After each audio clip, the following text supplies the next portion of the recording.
Hare Krishna. So I've been asked to speak about the 10 offences of the holy name. When Sarvabhauma Bhattacharya, he asked Lord Chaitanya, which is the most important activity in devotional service, and Lord Chaitanya immediately replied, chanting the holy name. So this is the essence of devotional service, to come to the point where we can chant the holy name of the Lord in pure consciousness. So why 10 offences? These offences prevent us from chanting Namabhas, the clearing stage. If we don't follow the 10 offences, then we're chanting Namaparad. And in Namaparad we make very little progress. It's just like it's described in the Nectar of Instruction, that we're taking an elephant bath. In other words, we're chanting the holy name, and no matter how we're chanting the holy name, how tentatively, still if we're committing offences, it's counteracting that effect. And just like an elephant would go into the water, take a bath, and then they come out and they blow dust all over themselves. So in the same way we have to avoid committing that mistake of chanting offensively. So Namabhas, there's actually 2 stages of Namabhas. One is called Chaya. This is when we're chanting without offence, but we don't have full understanding of the holy name. We're not on the pure stage. So therefore, when we chant in this way, gradually we come to the point of Sudanam, pure chanting. So this is a shadow of the holy name. The next one, I forget the Sanskrit name, but it's like a reflection of the holy name. It's like the holy name's obstructed. And what is the difference in this obstructed stage? We are chanting with material desires for fruitive activities, jnana, yoga, so many different desires, and in this way we don't get the potency of the holy name. And although in theory we can come to the stage of pure chanting by constantly chanting, there's a danger that when we chant in this stage that we come to the point of chanting with aparad, offensive chanting. So it's very important to understand this point and try to chant without any material desires. So this is the stage we want. Namabhas. Namabhas is like when the sun rises, or even before the sun rises, there's light. So this is like the reflection of the holy name. We're getting some benefit, and that is enough to purify us and eventually come to the point of pure chanting. Just like we know when the sun is rising, it starts to become light, and we know in due course of time eventually we'll have full brightness.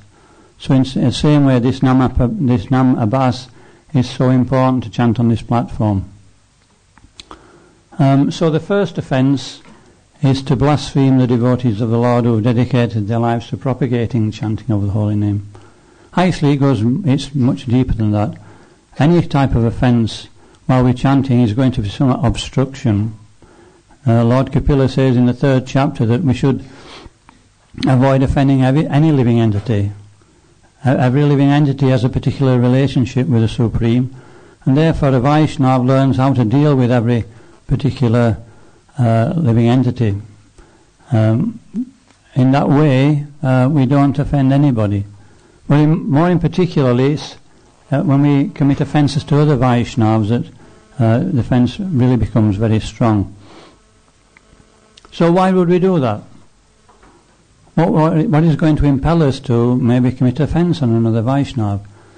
And in the I forget the name of the scripture, but one scripture is telling us that Dasamula actually, it's telling us that when we see a Vaishnava on the material platform, why do we see him on a material platform? Material consciousness, of course, but also it says another thing, that we look at his past. We see into the past and see that particular Vaishnava's activity before he came to devotional service. So this can be a common fault with devotees, that unless we come to the stage of seeing what we're really looking at, we're looking at the soul, we see the material body and we remember the past activities of the devotee, and then we create diversity, higher and lower. And usually we're on the higher platform. And so in that situation then we tend to look down on other devotees. So this is also a fault.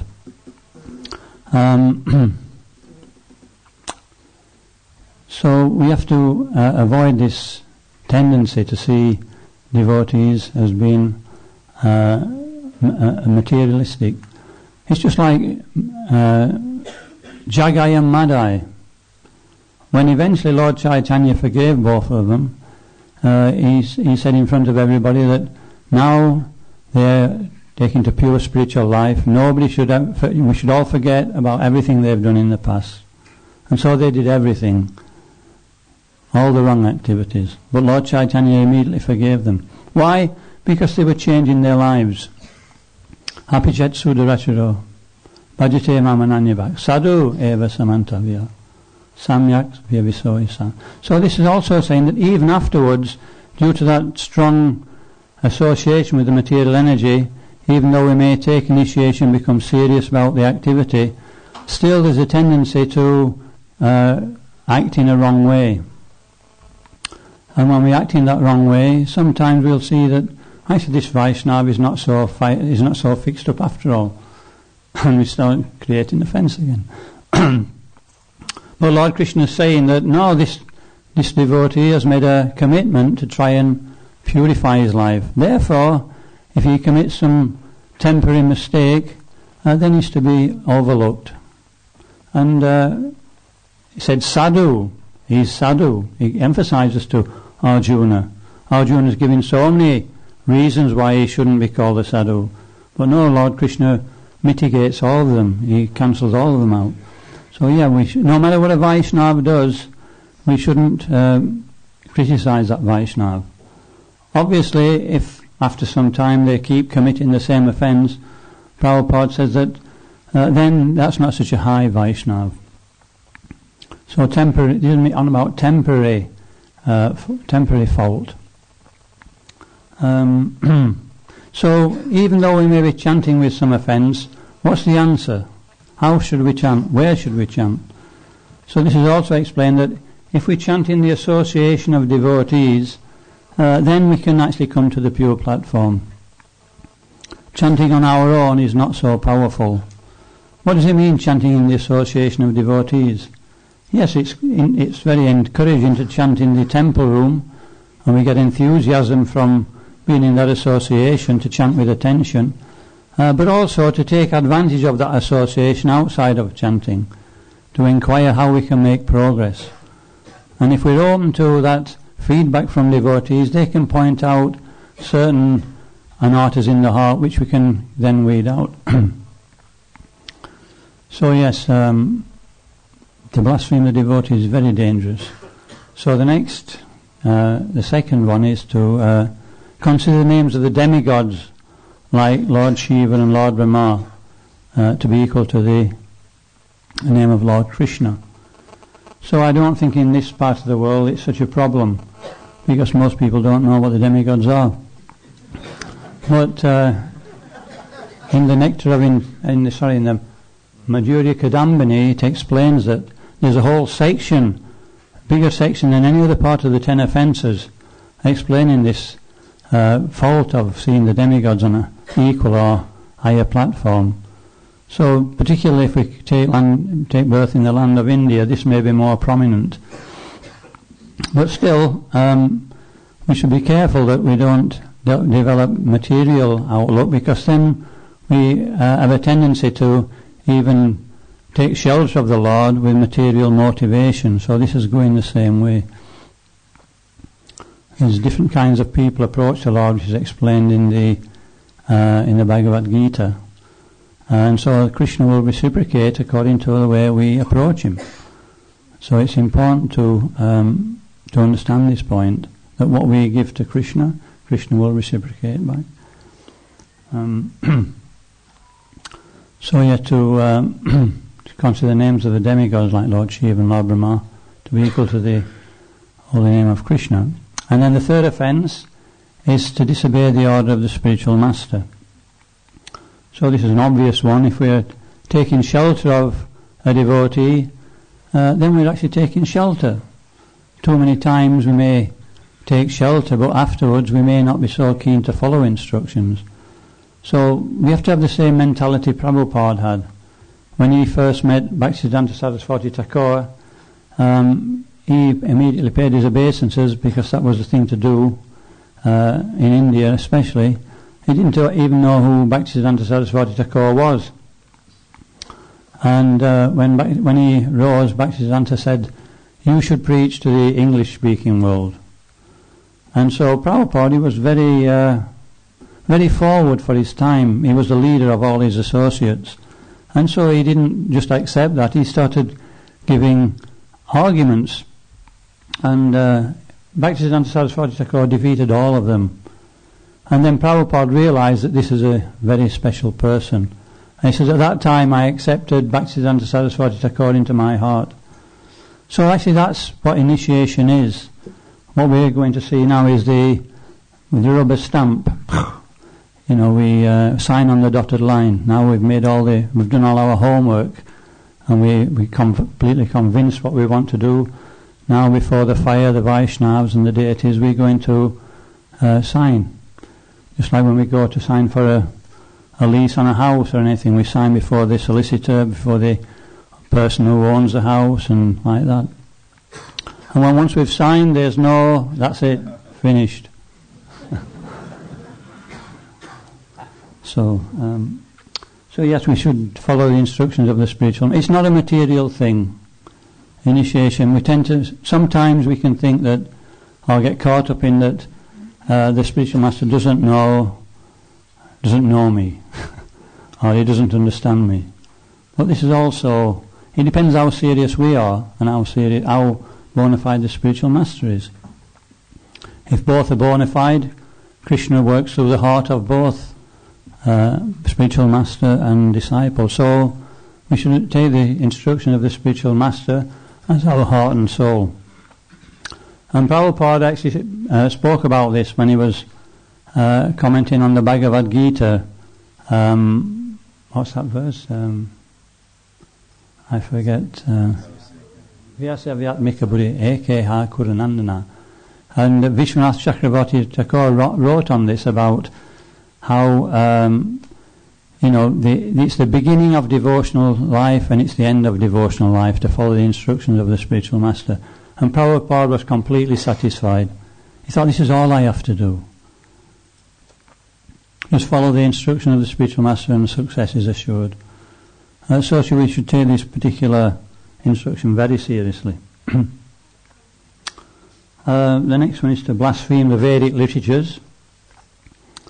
So this is the one which we have to follow very carefully, that we're following the instruction of the spiritual master, we're following the instructions of the sadhus.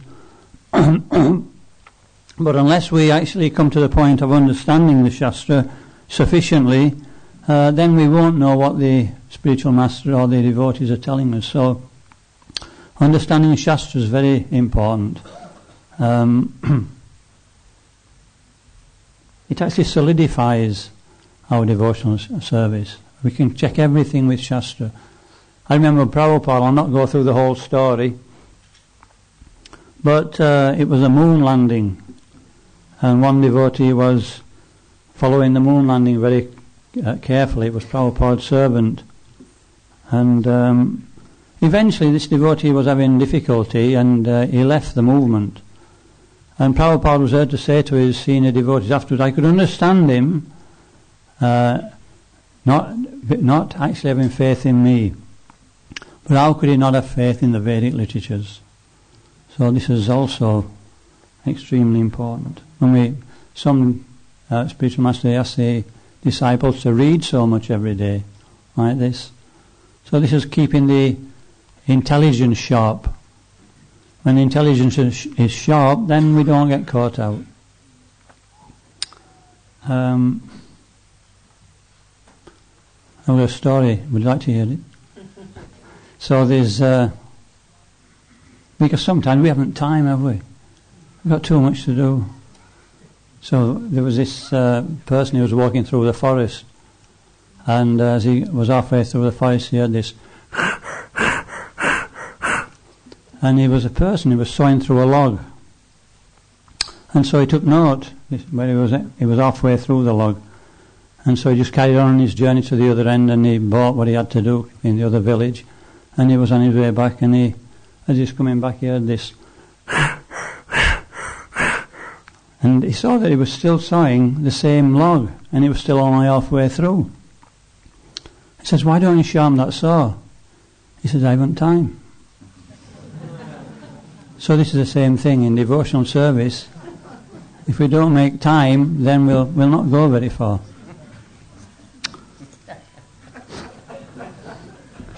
So the next one is the glories of the holy name. Considering the glories of the holy name to be imagination. So I think it was Gopal Chakravarti. He also, is it Gopal Chakravarti?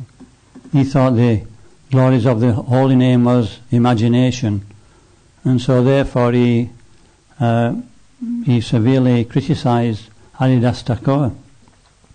If this holy name is better than liberation, then is not better than liberation, may your nose drop off.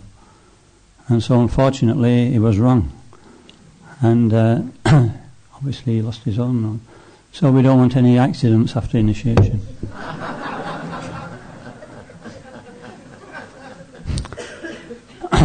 So and then the other one is to give some interpretation of the meaning of the holy name of the Lord.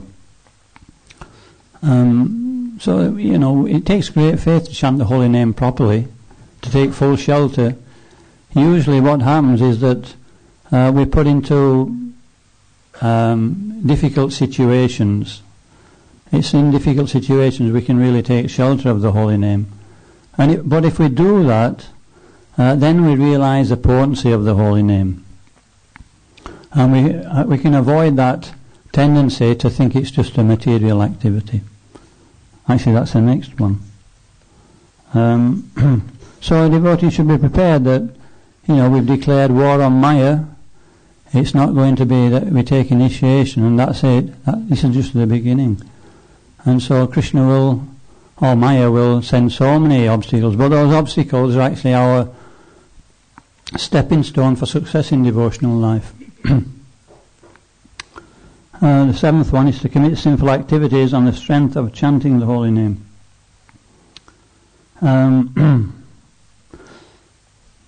So this is just a matter of being serious. We don't become lazy in devotional service. This is another symptom of material life, is that when we achieve something, we tend to slack off. So, as we were saying earlier, in the association of devotees, this keeps us vibrant in devotional service. If we keep that association, we're able to remain serious. And the eighth one, to consider the chanting of the holy name to be one of the ritualistic activities of in the Vedas as fruitive activities, pious activities. It can be pious activities. One devotee was giving class a few days ago, and he told us about the three levels of chanting: Namaparad, Namabhas and Shuddhanam.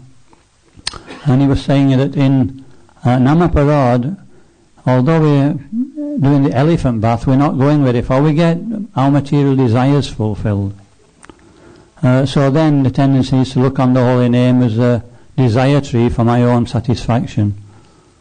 So this is another obstacle.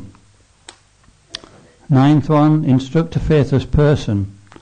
So this doesn't mean we don't preach. We err on the side of caution. No, we should err on the other side. as we become more experienced in approaching people and trying to give the holy name, trying to give Krishna consciousness, we'll learn who to approach, when to approach, how to approach. But in the beginning we should be bold. We should try and give Krishna consciousness.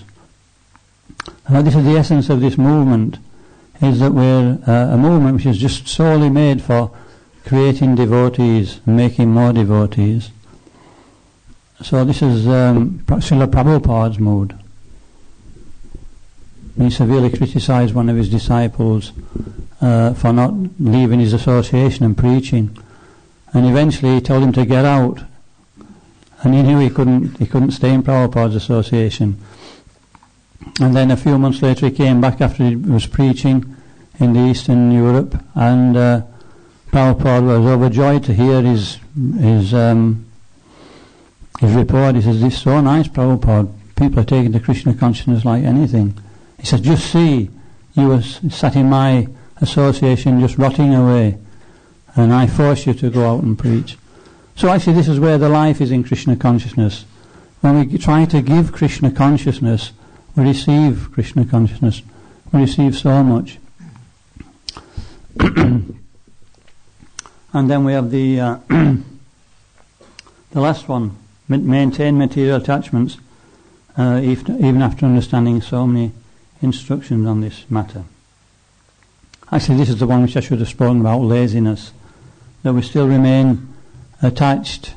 We still don't try to put effort into purifying the heart. So there's two things. The chanting is purifying the heart, but also we have to make the effort. We have to, by good chanting, we'll be able to look into the heart and see where the problem is. So this is the benefit of chanting the holy name with attention. We see where the difficulty is, and this is a great boon. Sometimes we feel despondent that there's so many anarthas coming up.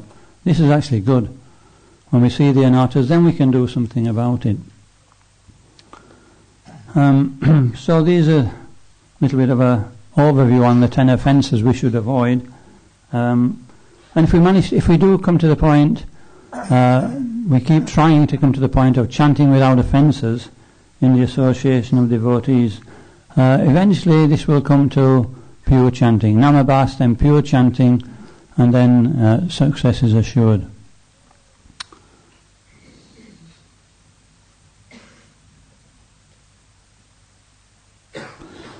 Okay, thank you. Srila Prabhupada ki jai.